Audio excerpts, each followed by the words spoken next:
social justice warriors are first world moaners who got over the top of the trenches to get blasted by those who have the machine guns of reason. I mean by this that the sad facts of many feminists and the like is to complain about minor issues while largely ignoring the fact that a third of women in the world are second class, or even worse, they could be slaves to cultures where they are used only to breed or keep the children in order. The shame of feminists is they concern themselves with often distorted statistics about rape and they link it to gaming, and they bitch about wage gaps, even though the wage gap is mostly due to career choices, or in other cases due to specific inequalities, such as rates of pay in financial centers like London and New York. Yet, this is also largely false, since it's based on averages, and thus the usage of an average that does not account for all variables, such as positions or skill set, or desire to progress are left out. I call this bad accounting.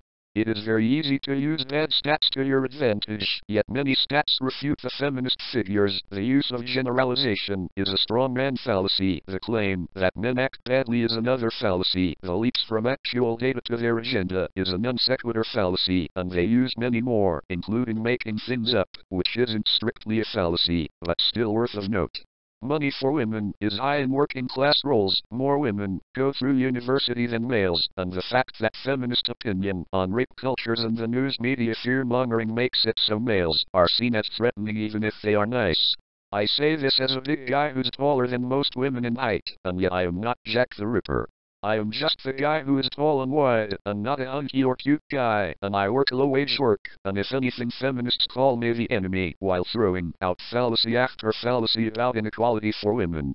The real injustices are small and being worked on by fair-minded people in our democracies, in the UK, the United States, with the Aussies, the Israelis, French, Germans, Canadians, and many more.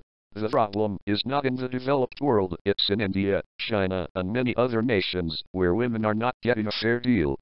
Equal rights, it means that despite who you are, by race or creed, gender or sexuality, that you're not prejudged because of those differences unfairly. That is what we all should stand for.